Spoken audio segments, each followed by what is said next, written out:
Subscribe करें हमारे YouTube channel साधना gold को और पाएं वीडियोस सबसे पहले। बेल आइकन दबाना ना भूलें। नामदेव 5-6 वर्ष की आयु है। पिता को किसी काम से, जरूरी काम से जाना था। शाम तक लौटाने की चर्चा थी और उसके पिताजी कहते हैं कि आज विठलनाथ को भोग मैं तो लगा ना पाऊंगा, एक काम करो, अपनी पत्नी से कहते हैं नामदेव को भेज देना।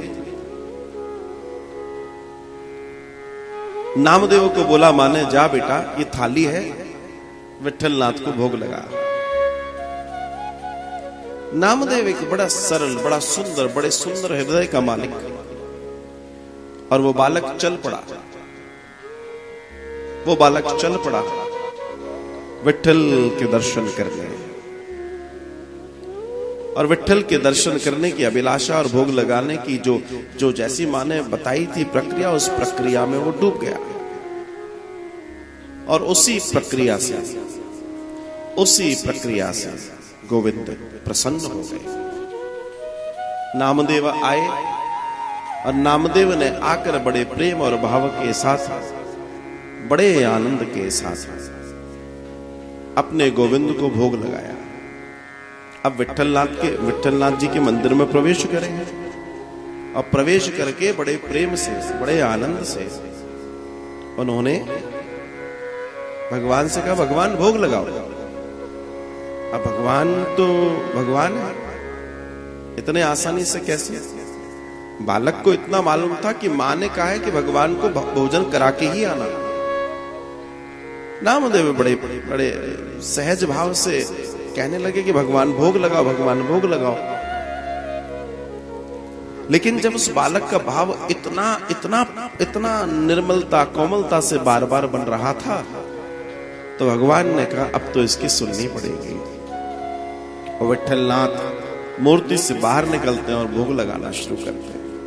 उस बच्चे के लिए एक सहज सी बात थी कि इस मूर्ति के अंदर भगवान रहते हैं, और बुलाएंगे तो भगवान इस मूर्ति में से निकल कर आएंगे, और ये इनका घर है। जो उसको समझ में आया, मूर्ति भगवान का घर है, जैसे मेरा वो घर है, ये भगवान का घर है, इसमें रहते हैं भगवान, इसमें से निकल आएंगे।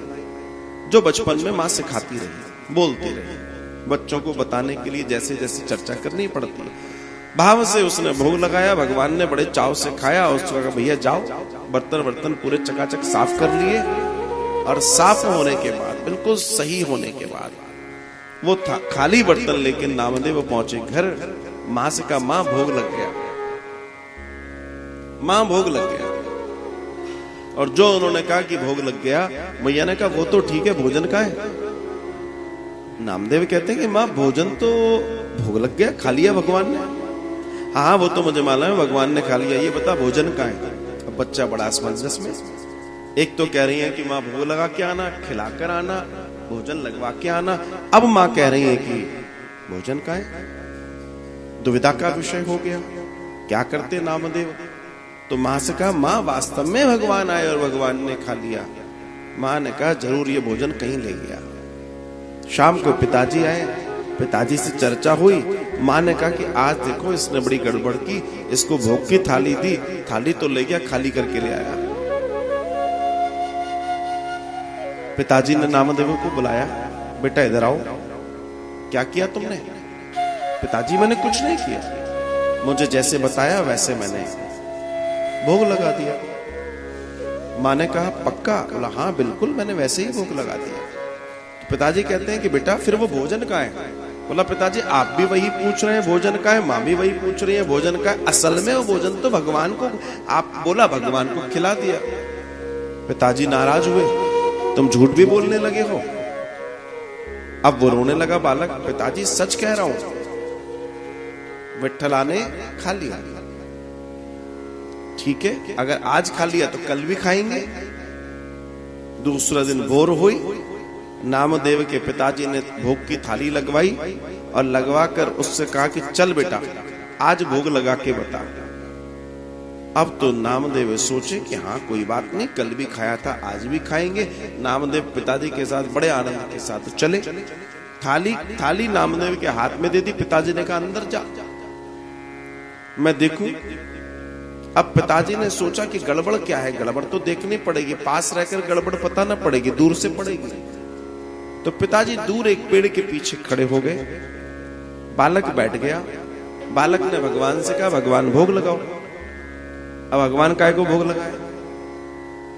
अब भगवान के पीछे तो दुविधा इतनी कि बच्चे तक तो ठीक था, पिताजी भी दर्शन करना चाहते हैं। अब पिताजी के दर्शन करने की अभी स्थिति नहीं है। बालक बार बार भगवान से कहे भगवान भोग लगाओ, भगवान भोग लगाओ, भगवान भोग न लगाए। तब नामदेव रोने लगे, विठला अगर तुमने भोग नहीं लगाया तो मुझे डांट पड़ेगी, मुझे पिटाई लगेगी और मैं झूठा कहलाऊंगा। मेरा आपसे अनुरोध है विठला, आप भोग लगा लीजिए। रोते हुए बालक को देखकर दयानिधि रीझ गए और गोविंद मूर्ति से बाहर आ गए। और जो मूर्ति से श्रीहरि बाहर आए हैं, पेड़ के पीछे छुपकर करे नामदेव के पिताजी फूट फूट रोने लगे, फूट फूट रोने लगे। पूरी जिंदगी लगा दी मैंने, पूरी जिंदगी, लेकिन गोविंद कभी मूर्ति से बाहर नहीं आए। इस बच्चे के कहने पर भगवान मूर्ति से बाहर आ गए और भगवान को पूरा दर्शन किया। भगवान आए, भगवान ने भक्त के लिए अपनी मर्यादा तोड़ी, भगवान ने आकर भोग लगाया।